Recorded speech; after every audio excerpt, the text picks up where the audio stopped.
Il y a un Rav qui s'appelle le Rav Kreizort. Kreizort. C'est un Rav qui est Zecher Tzadik Kadosh Livracha, qui a vécu pendant la Shoah. Et juste avant la Shoah, quelqu'un de sa communauté, un des fidèles, il vient le voir et lui dit: Rav, vous savez que je suis un businessman, j'ai beaucoup d'argent. Et tout mon argent, je l'ai mis dans un compte en Suisse. Non, à l'époque, dans les comptes en Suisse, même je ne sais pas si jusqu'aujourd'hui c'est comme ça, mais tu n'étais pas obligé de donner de nom. Tu avais un numéro de compte avec un code et c'était ça. Il a dit: regardez, moi je ne sais pas, ça commençait la Shoah, et il a dit: moi je ne sais pas ce qui va se passer avec moi, avec ma famille, mais au moins qu'on soit deux à avoir le code. Il y a, là-bas j'ai 750 000 dollars, à l'époque c'était une somme. Il a dit: voilà, je veux les mettre là-bas pour ou mes enfants, ou pour celui qui va sortir de la Shoah, pour pouvoir qu'il ait quelque chose. Le Rav, il a retenu le code. Et quelqu'un qui étudie la Torah, c'est facile, si tu arrives à étudier des textes et retenir des textes par cœur, un code, c'est rien du tout. Et Baruch Hashem, le Rav, il a réussi à passer la Shoah, mais cet homme-là, il est décédé. Et le Rav, pendant plusieurs années, il raconte que pendant plus de 20 ans, ou 15-20 ans, il cherchait quelqu'un qui venait de cette famille, de ce fidèle-là. Il ne trouvait plus ni des cousins, ni des cousines, ni des tantes, ni des frères, rien. Il avait un compte rempli d'argent en Suisse et il ne savait pas quoi faire. Il dit: un jour, j'ai pris le train et je m'assois, il y a un petit juif à côté de moi. La quarantaine, le Rav, il était déjà vieux. Et ce juif, il commence à parler avec lui, et il dit de quelle ville vous étiez quand vous étiez en Europe. Il lui dit: on était de cette ville. Il dit: ah bon? Il lui a dit: et de quelle famille t'es? C'était le même nom de famille que ce fidèle-là. Et il dit: est-ce que vous avez connu ce fidèle dans cette ville? Il a dit: ben, c'est mon père. Il dit: quoi? Il lui a dit, et le mec, il avait l'air fichala, tu lui donnais 5 shekels dans la rue. Tu lui donnais 1 euro comme ça pour la tzedaka. Il lui a dit: tu sais que tu es milliardaire? Il dit: moi, milliardaire? Il dit: j'ai pas un rond. Et j'ai eu du mal à payer le train. Il lui dit: ton père, il t'a laissé 750 000 dollars en banque en Suisse. Il a dit: ah bon? Il lui a dit: va tout de suite, voilà le code. Il lui a écrit le code sur un papier, voilà le numéro de compte, voilà le numéro de code. Tu vas, tu prends l'argent. Il a dit: mais j'ai pas d'argent pour payer le train ou l'avion pour aller là-bas. Le Rav, Kreuzert, il lui a sorti de l'argent, il lui a dit: tiens, ça c'est pour aller. Il a dit: tu peux pas savoir comment je remercie Akadosh Baruch Hu que je t'ai trouvé et que tu peux récupérer ton bien.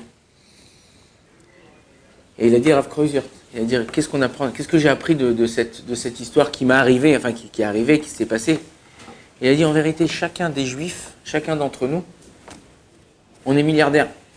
Maintenant, est-ce que ce juif-là, pendant 15 ans, 20 ans, il galérait, il n'avait pas d'argent, il n'avait même pas de prendre pour prendre le train? Est-ce qu'il savait qu'il était riche? Il ne savait pas qu'il était riche. Mais est-ce qu'il avait cet argent? C'était à lui cet argent ou c'était pas à lui? C'était à lui cet argent. Cet argent, il était à lui. Il avait de l'argent qui dormait, de l'argent, il aurait pu acheter des maisons, des machins, marier ses enfants. Mais il ne savait pas. Pourquoi il ne savait pas? Parce qu'il n'était pas au courant, il n'avait pas la moudaout, il n'avait pas la conscience de cet argent. Le Rav Kreuzvert, il a dit c'est exactement la même chose avec nous. On ne sait pas quel patrimoine Akadosh Baruch Hu nous a laissé. Akadosh Baruch Hu nous a laissé une héritage qui est colossal. On est tellement riche et nous on fait les mescaïnes, on va dire pour 2 shekels, pour 2 euros, on la grogne, on se dispute avec les gens. Mais si on savait, Ezewashir à sa mère Berel, qui est l'homme riche, celui qui est heureux de ce qu'il a. Une personne qui accepte et qui vit avec ce qu'il a et qui remercie Akadosh Baruch Hu et qui dit: voilà, Akadosh Baruch Hu, je sais, il faut savoir, Akadosh Baruch Hu c'est notre Père, donc il faut savoir qu'à chaque moment donné, si on a besoin de quelque chose, il nous donnera. Et ce que tu as dans ton compte, ce que tu as dans ta poche, ce que tu as dans ce que tu fais, c'est exactement ce que tu as besoin pour le servir. Si tu l'as pas, c'est qu'Akadosh Baruch Hu, il a décidé que tu n'avais pas besoin de ça pour le servir.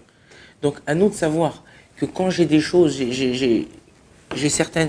Si Akadosh Baruch Hu, pitom, j'avais pas d'oseille, ou j'avais pas, je sais pas moi, de voiture, pitom, Akadosh Baruch Hu, il m'envoie quelque chose. Sache que s'il te l'a envoyé à toi, au ce moment donné-là, c'est que tu as une mission à faire avec. c'est que tu as quelque chose à faire avec. Ah, je sais pas, je suis pas au courant, peut-être. Tu as juste à ouvrir ta bouche. Kadosh Baruch Hu, il attend que tu lui demandes. Un père, il peut donner tout à ses enfants. Mais si les enfants ne demandent pas, ils se contentent de peu. Alors, le père, il ne donnera pas. Mais si l'enfant, il demande, si l'enfant, il vient, il dit, papa, voilà, je galère là. Pourquoi tu m'as pas demandé avant-hier, mon fils? Tiens, viens, je vais t'aider. Il n'a pas d'argent paye pour l'aider, pour le payer. Il va lever ses manches, il va commencer à aider son fils. Il va tout faire. Donc, à nous de savoir et nous de voir que Akadosh Baruch Hu, il est là. On a une richesse qui est cachée, une richesse qui est là, qui nous attend. Juste à nous de savoir que Akadosh Baruch Hu, il nous réserve des bonnes choses. Et pour chacun d'entre nous, si on le sait, vous ne pouvez pas savoir comment notre façon de vivre. Regardez, un exemple simple, mais qui nous fait comprendre quelque chose. Imagine-toi, tu te réveilles, tu as joué au loto hier soir. Ok, tu as joué au loto hier soir, tac, tac, tu as gratté. Ce matin, tu regardes les numéros, tu vois le 7, le 11, le 26, le 32. Tu vois que tous les numéros que tu as joués, c'est toi l'euro million. L'euro million, ouais, c'est toi qui a gagné, ok? Mais non, tu n'as pas de voiture, au niveau oseille, tu n'as plus d'oseille. Mais là, maintenant que c'est toi qui as gagné, tu vas aller pour aller à la Française des Jeux, ou je ne sais pas comment ça s'appelle, l'Europe des Jeux, et tu prends le bus, un mec t'a bousculé, il te marche sur le pied, l'autre il t'insulte dans le bus, quand tu descends, l'autre t'a bousculé avec son sac, machin, Est-ce que tu vas t'énerver? Eh non, t'es au top là, je vais chercher mon pactole. Pourquoi tu t'en fous? Et non, c'était un autre jour, tu vas au travail, t'es comme ça et tout, l'autre te pousse, tu ne peux pas faire attention, c'est là, tac, l'autre regarde. Pourquoi? Parce qu'en vérité, tu ne sais pas que tu as gagné. Tu ne sais pas ce que tu as gagné. Mais en vérité, chaque jour qu'on se lève, qu'on ouvre les yeux, qu'on truc. Je pensais, il n'y a pas longtemps, je me suis arraché une dent de sagesse parce que j'avais un problème dans une autre dent, j'ai fait une couronne. Ça coûte de l'argent pour les dentistes qui savent. Ok? Je me suis dit, écoute, j'ai une dent qui coûte ce prix-là. Une dent, c'est une dent. Mais non, dans ta bouche, tu en as 32. Imagine-toi, Kafoul 32. Après, tu as les yeux. J'ai un copain qui a fait une opération des yeux la semaine dernière. Et rien que pour lui refaire l'opération, au moins cher, avec les trucs, là, tu grattes, là, les Weinstein, les Winger, je sais pas comment il s'appelle, le Mahon, là, qui lui font le...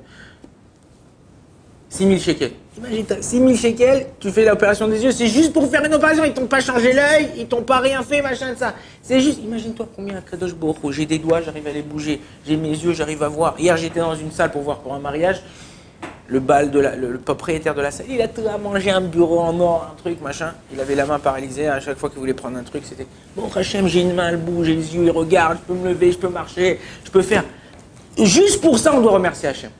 Si on arrive à le faire, Kadosh Baruch Hu, il nous accompagnera, et pas seulement qu'il nous accompagnera, il donnera encore plus ce qu'on a. Oh, Adonai Olam, amen, amen.